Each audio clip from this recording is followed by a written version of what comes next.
If your garage door opener remote range is short and it barely works when you're close, you're not alone. This is super common, but totally fixable.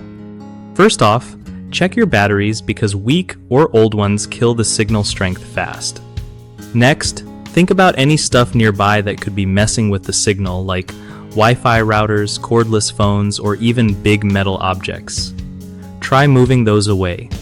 Also, the antenna on your garage door opener unit might be pointing the wrong way or tucked in somewhere it can't get a good signal, so pull it out and angle it down toward the driveway.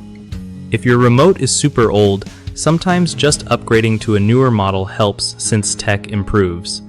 Make sure the remote is clean and the buttons aren't sticking either because grime can cause connection issues. Sometimes the problem is the garage door opener's motor unit itself. If it's been acting up, you might want a pro to take a look. Try to use your remote from different spots around your car or driveway to see if range improves anywhere, which helps pinpoint interference zones. Lastly, keep your remote away from other electronic devices when you're using it, since they can weaken the signal.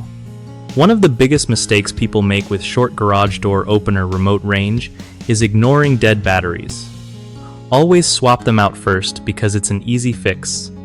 Another common issue is not checking for interference sources like wireless gadgets or metal clutter that block signals. Clearing or moving those around usually does the trick. The third problem is having the antenna in a bad spot or damaged. Repositioning or fixing the antenna often gets your range back without spending money on new gear.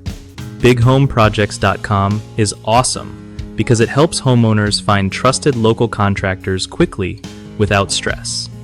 Plus, it gives contractors a way to get real work and grow their business by connecting them with people who actually need their skills.